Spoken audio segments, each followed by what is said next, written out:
Hey, this is Alex. Really quick before the show starts, I wanted to ask everyone to consider becoming a premium Hyperfixed member.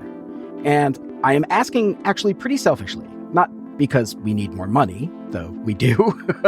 We're all taking much lower salaries than we would in an established show because we believe in what we're doing. But the selfishness is because at this point we have released 14 bonus episodes.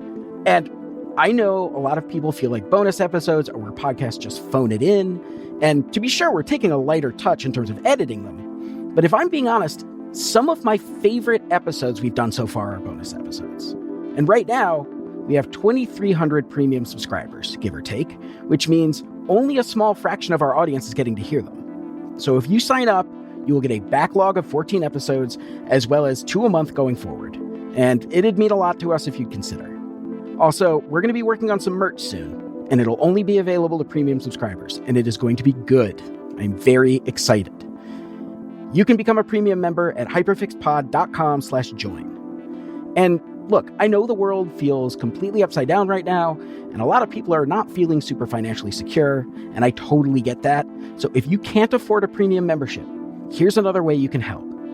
If you tell one of your friends to start listening to the show, and you provide us with documentation, a screenshot of texts where you're bullying them, a video of you physically wrenching their phone from their hands and downloading the podcast, I will record a Cameo-style phone video for you for free.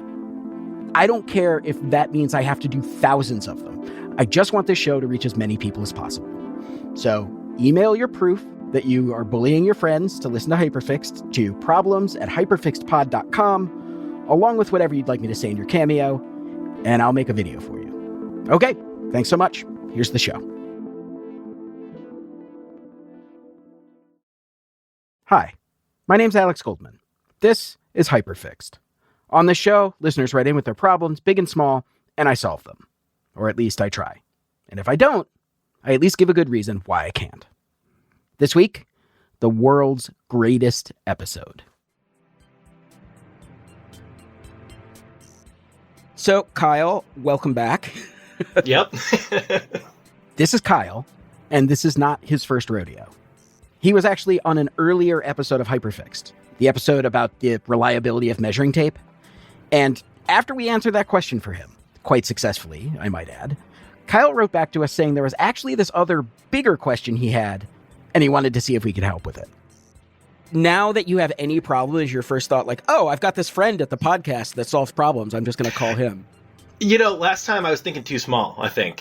And then when I walked away, I'm like, let's ask the biggest question I have in my life. So hoping that you can help us solve that. The thing that makes Kyle's question feel so big is that it's both extremely specific and intergenerational. It involves secret societies and strange symbols. It spans over 100 years, and it originates from a time when records aren't always easy to access. Also, there's just a lot of information to keep track of here.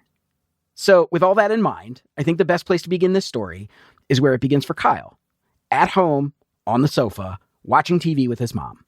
So when I was really little, I want to say I was like 10 years old, I have this murky memory, and it's of us watching a TV show. I want to say I was like Kyle can't remember what the program was exactly, just that there was a magician on the screen, he was performing some kind of trick, and Kyle was loving it. And then out of the blue, his mom turns to him and says, you know, we're related to a famous magician. For 10-year-old Kyle, it was like hearing he was related to Santa Claus. It was super exciting, like, who is this person? Kyle's mom didn't really have any information about this person beyond the fact that he was a magician.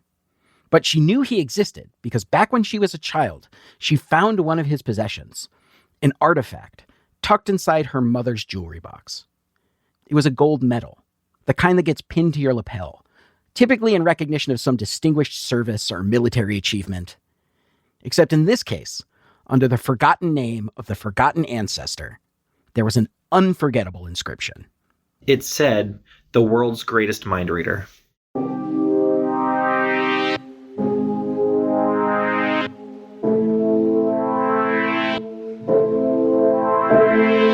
After that day, the medal became kind of an object of fascination and fantasy for Kyle. At bedtime, Kyle's mom would make up stories about this magical ancestor and what he might have done to earn this thing. But to Kyle, this man and this medal They felt as much like fairy tales as the stories being told about them. Until one day, about a decade ago, Kyle's grandfather had just recently passed away, and his grandmother needed help sifting through her old things. She told us we could go through, look, is there anything that we really wanted? And my mom said, do you have that medal? Hidden in the basement, inside of an old envelope, they found it.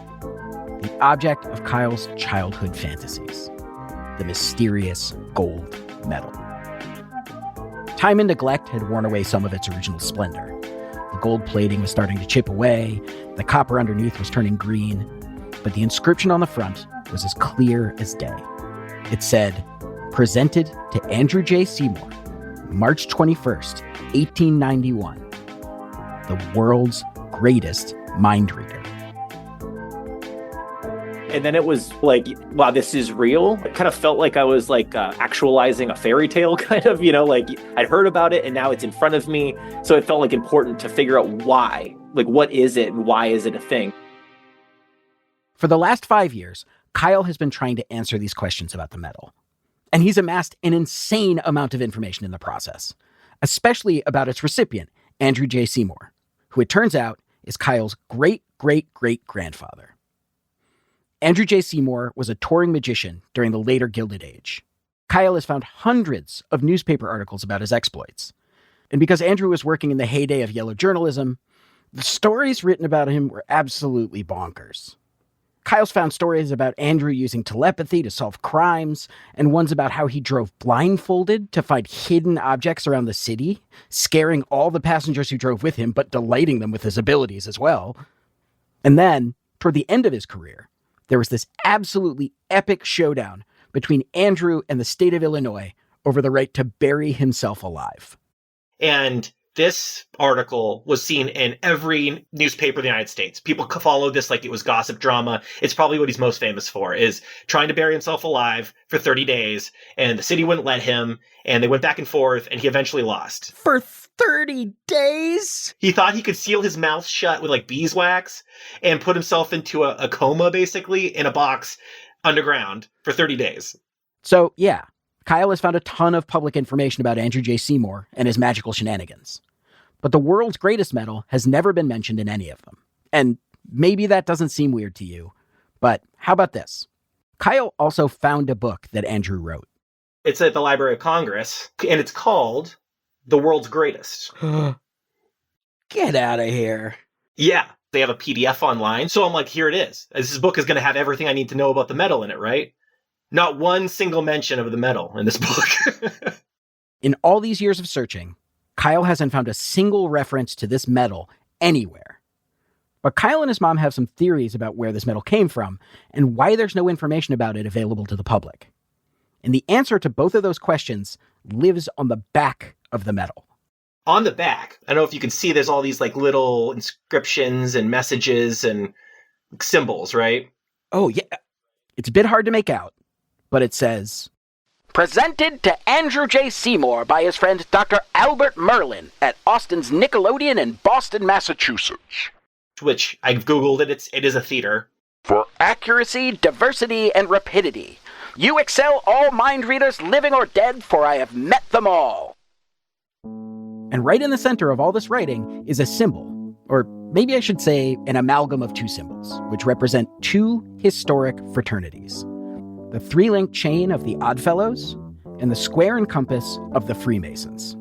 So secret organizations, storied, Full disclosure, I don't know a ton about secret societies, but back when I was in college, I read this book by Umberto Eco called Foucault's Pendulum, and it's this novel about conspiracies and how secret societies are actually the engine behind almost every significant event in recorded history.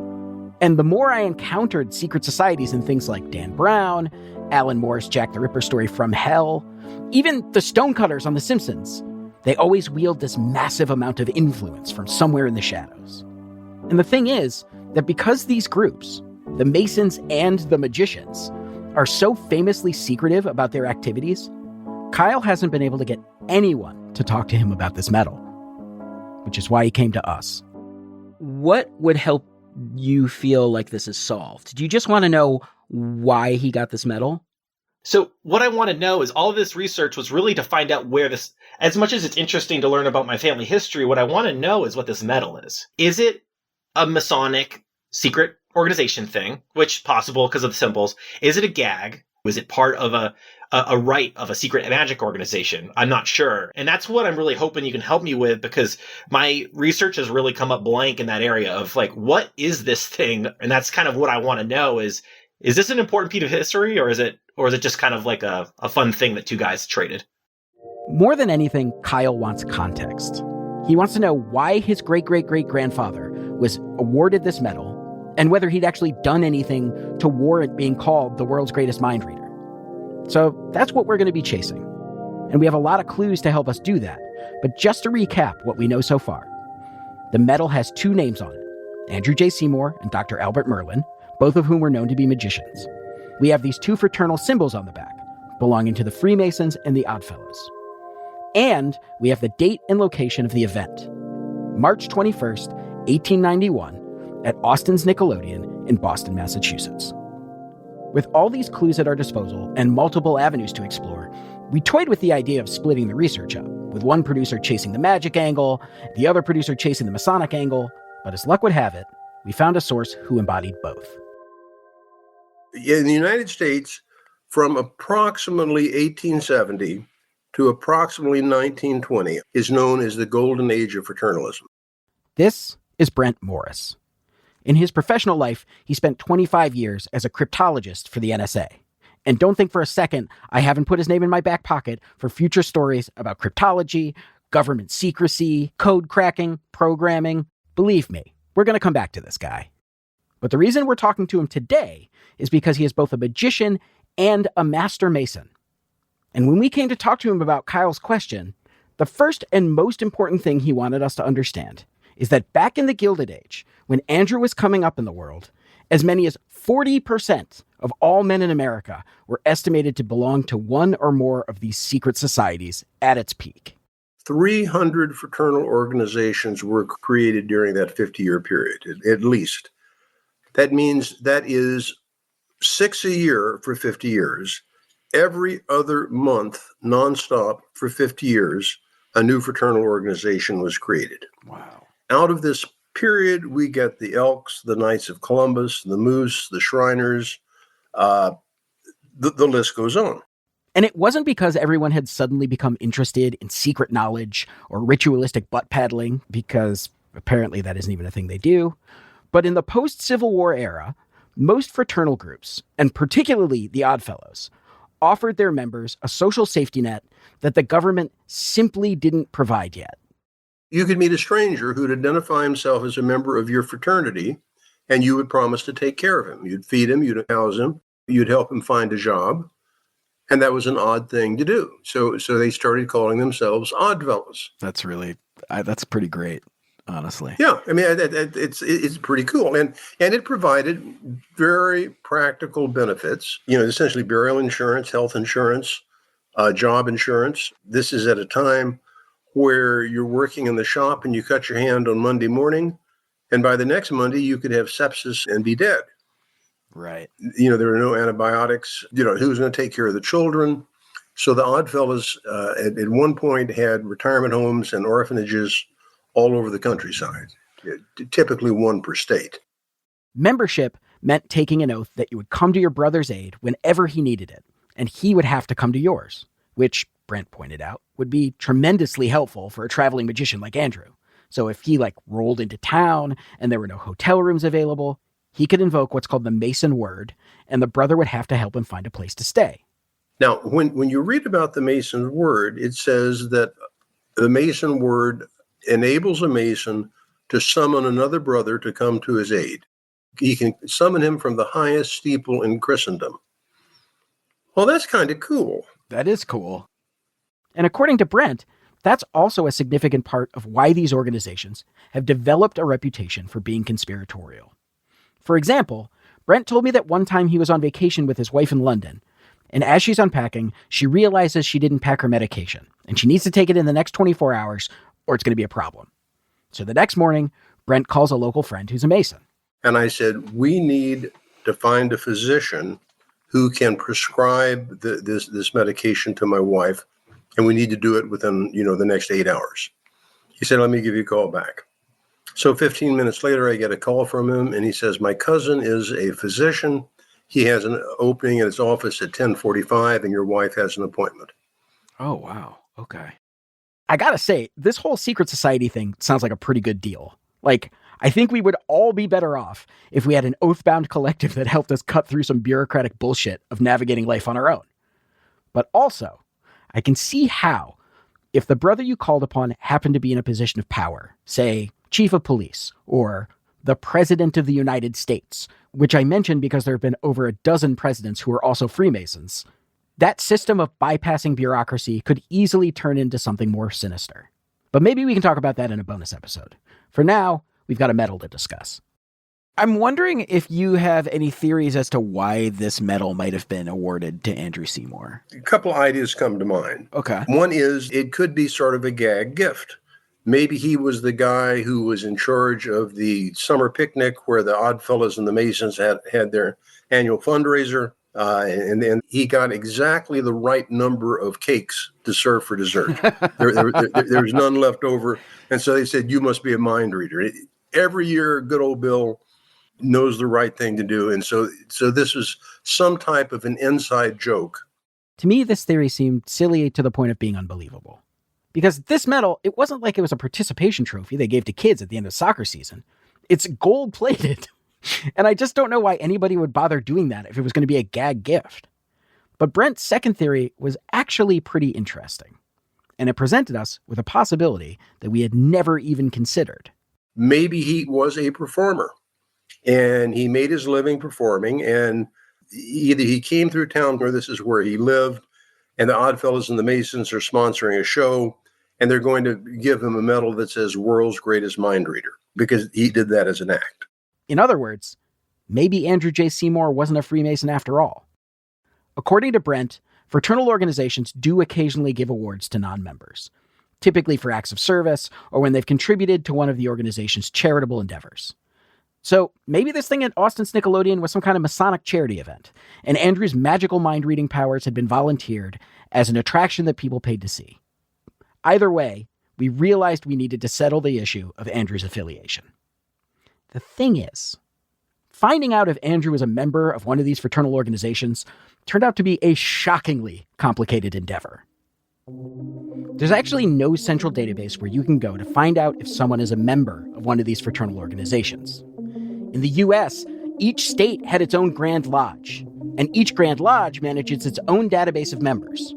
For some Grand Lodges, particularly the one in New York, if you're looking for someone who joined the organization before 1920, then you need to know the specific lodge with which that person was affiliated.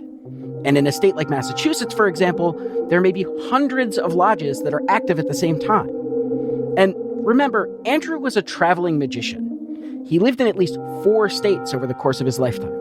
So we dug up some census data, and we found Andrew's 1880 and 1900 federal census info. He lived in Illinois and New York, respectively. But then, it turned out that even if we knew Andrew's membership number and the lodge he was affiliated with, we still wouldn't be able to verify his membership because this is a secret society. And it doesn't matter if the person you're asking about died more than 100 years ago.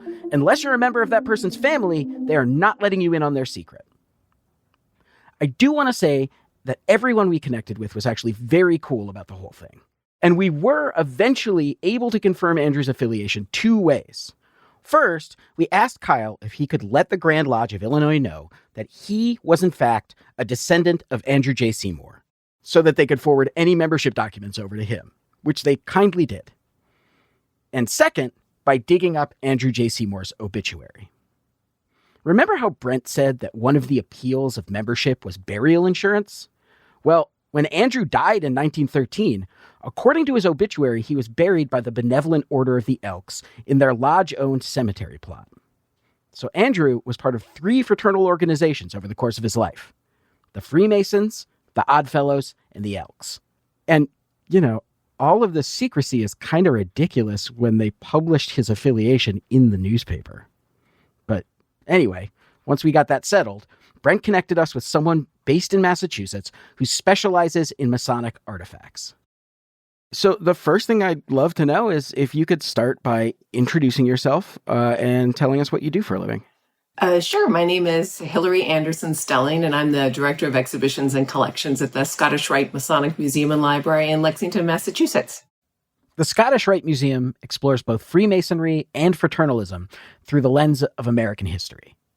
But Hilary's curatorial specialty is in material culture, which means she studies the kind of objects that make up daily life, things like chairs and teapots and even Masonic medals, to help contextualize their significance in a way that the public can understand. We'd emailed our photos of the medal about a week before this interview, thinking if anyone can help us understand it, it would be Hilary. And now that we were finally here, we were excited to ask her, do you see this and think like, oh, this is a Masonic mark on here. This is a Masonic medal. No, I did not think it was Masonic metal, and I don't think it's Masonic metal. Interesting. Why not? Well, because there are no Masonic symbols on the front, the presentation side of that medal. And generally they would want to be loud and proud about their affiliation. Well, a Masonic medal or a jewel might have a sort of a Masonic purpose. This is not a badge with a Masonic purpose. What is a Masonic purpose? Like, what would a Masonic purpose be? Like it might be an officer's jewel, like a badge or jewel that you would wear to show that you are the treasurer of a lodge or the secretary of a lodge, or that you've achieved a certain honor. Yeah, well, I mean, he has achieved the honor of world's greatest mind reader.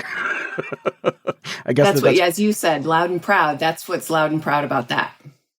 What Hilary is very politely trying to communicate to me is that if this medal had been conferred for some official Masonic purpose, or even at some kind of Masonic event, the iconography would be on the front, not the back. Also, the fact that there's the square and compasses and the links of Odd Fellowship together, to me, that says this is someone's personal identification. I don't know if this is a good analog, but, sometimes you can see people wearing Crocs and they have little... the word she's looking for here is gibbets. Related to, I don't know, your hobby, things that you like, colors you like, whatever it is. It's like you're wearing those and you're at the grocery store and you're sort of saying, this is part of my identity. Like, I'm a person who loves cats, whatever. I've been a reporter for like a hot minute now, and I've had plenty of highs and plenty of lows. But until this moment, I had never experienced the singular low of a source telling me, not only is the question I've been chasing irrelevant to the story, but the cultural significance of this symbol is more or less equivalent to a cat lover gibbet. There is a little more information on the back, and I did come across one thing that might be helpful to you. Ooh, okay. While we were busy fixating on these fraternal symbols, Hilary was focusing her research on two other pieces of information: the location and date that are listed on the medal itself. Austin's Nickelodeon in Boston, Massachusetts, on March 21st, 1891. And because we were so enthralled by this fraternal iconography imbuing the medal with some kind of ritual and secretive significance, we hadn't turned our attention to the one place we have always known to say something about the past: the newspaper. Luckily for us, Hilary is much sharper than we are, and doubly lucky for us, she found something. There are a couple of notices in the Boston Globe of Andrew J. Seymour being the chief attraction at Austin's Nickelodeon in March of 1891. Oh. He was the chief attraction at Austin's Nickelodeon and this is a paper from Sunday, March 15th, for 6 days longer. Savvy listeners will notice that 6 days after March 15th, Jay Seymour's run at Austin's Nickelodeon will be ending, is March 21st, which is the date listed on the medal. Presumably, the day it was awarded to Andrew J. Seymour. So I wonder if maybe this was something that was given to him as part of a performance, as sort of a presentation at the end of a run. I wonder if you dug around some more newspapers, you might be able to find some mention of it. Or if you got in touch with a theatrical collection, maybe they would have other resources. Oh my God, we need to look this up. Look, I know this advice is pretty much reporting 101, but if I'm being honest, Kyle's research was so thorough, we hadn't thought to, re-research his research, if that makes sense. I mean, we knew we would get around to it eventually, but it seemed like if Kyle wasn't able to find anything of note in the newspapers, then we ought to use our time wisely to pursue the paths he didn't have the same access to. But this was definitely something he'd missed.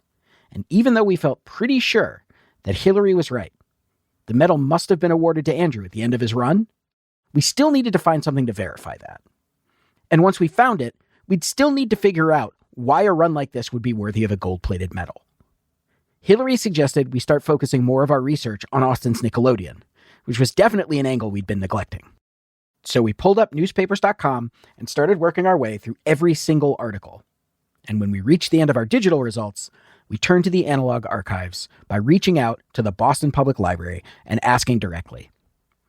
And a few days later, I got a message from Hyperfix producer Amor Yates. Hey, Alex. I'm on a walk right now, but I just heard back from the Boston Public Library. Do you want to jump on a huddle with me when I get back?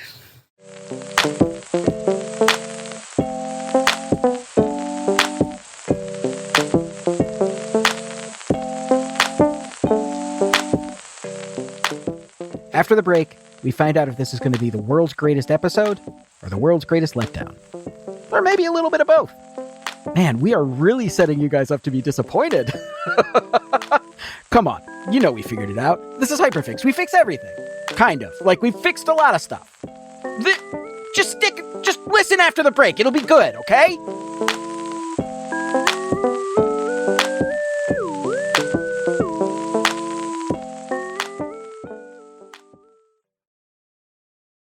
Welcome back to the show. Before the break, we got confirmation that even though Andrew J. Seymour was a Freemason, the medal that Kyle found at his grandparents' house had no Masonic significance. So we redirected our focus toward Austin's Nickelodeon and any mention of Andrew J. Seymour in newspaper articles up until he died in 1913. But when we'd read everything we could read, we took it to the best place on earth, the library. Hyperfix producer Amor Yates asked the Boston Public Library if they had anything in their archives about Andrew J. Seymour or Austin's Nickelodeon. And more importantly, the medal. And a couple days later, I jumped on a Zoom call with Amor. Hey, Alex. Hey, Amor, what's going on? Okay, so I heard back from the Boston Public Library, specifically from Diane Parks, their local history specialist, and she found something. I'm gonna upload the link to Slack right now.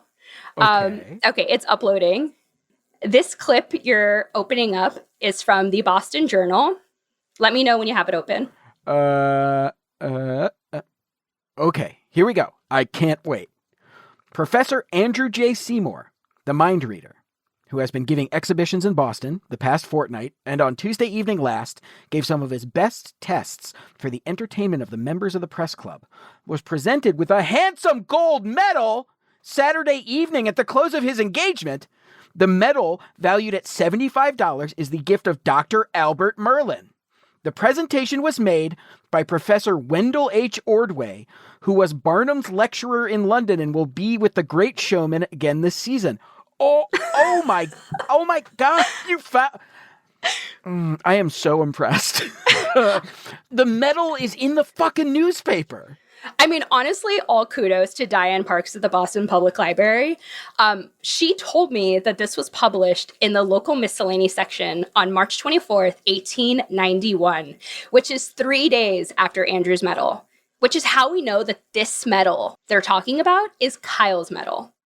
Okay, so this is incredible. We know conclusively when the medal was awarded. We have some context for that. But did you find anything explaining why this medal was awarded at the end of this particular run? Not initially, but okay. So you know how I'd been focusing all of my attention on articles about Andrew J. Seymour. Mm-hmm. Well, when I ran out of those, I decided to pull back and try focusing on the world in which this thing was awarded. Uh-huh. So I'm going through this local miscellany article, searching the other names and entities that are mentioned. And I'm reading about the Boston Press Club. I'm reading about Wendell H. Ordway. And I'm also trying to dig into this guy, Dr. Albert Merlin. who we know is the person who gave Andrew the medal. Right, because it's on the back of the medal. It says presented by Dr. Albert Merlin, which I thought was like a pretty on-the-nose dope name for a guy who practices magic. Yeah, well, it's fake. Of course, that makes perfect sense. Yeah, his real name was Martin Mahoney, and you'll be shocked to hear this, but turns out he was also not a doctor. Mm-hmm. Apparently, he added the doctor to his name because he claimed to have the power to heal ailments. That seems like it could probably get him in trouble, but okay. Okay, but the reason I'm telling you all of this is because this guy, Dr. Albert Merlin, he turned out to be the gateway to answering Kyle's question. Huh. So while I'm reading all of this stuff about Mr. Merlin, I find out that he's married to this woman who also has magical abilities. Her stage name was Margaret Hayden, and she was known for her second sight act, which is seeing the future. Right, okay. For whatever reason, and I have to pause and say that the fact that this unfolded this way is such a testament to the power of uncontained curiosity. But I started to wonder if Margaret Hayden and Andrew J. Seymour ever crossed paths, because they sort of have similar vibes. Right. And if I'm being honest, I kind of wondered if they were friends. So I went back to the clip that Hillary found and checked this out. Okay. So up at the top of the article, we have our mention of Andrew J. Seymour. We already know this. He's the chief point of interest here, yada, yada, yada. Now, when I scroll down to the very bottom of the article, it lists the other acts that were performing that day.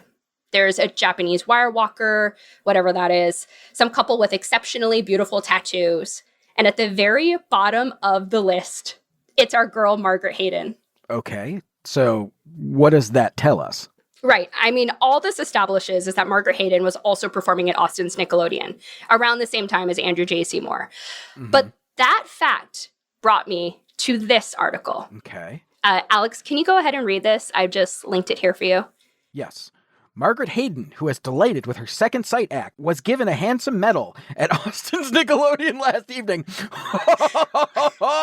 Okay.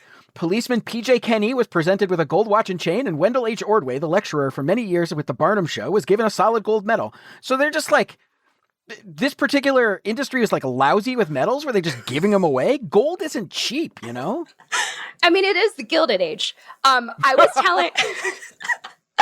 was telling Emma about this, and I said, they're handing out medals like they're going out of style. And she said, actually, it sounds like that's exactly what's happening.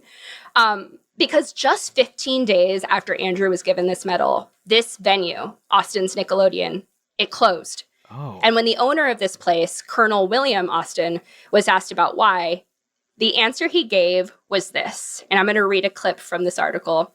Okay. Last fall, Mr. Haynes and myself, Mr. Haynes is the co-owner, Mr. Haynes and myself realized that the days of the freaks were numbered as a paying attraction.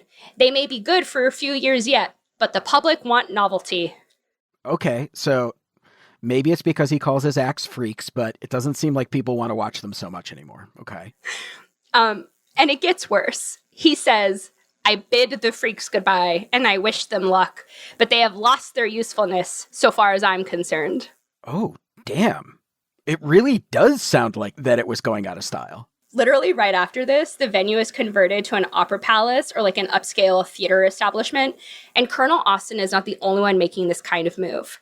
Because right around the corner in like 1894, the first silent movies are going to start coming out.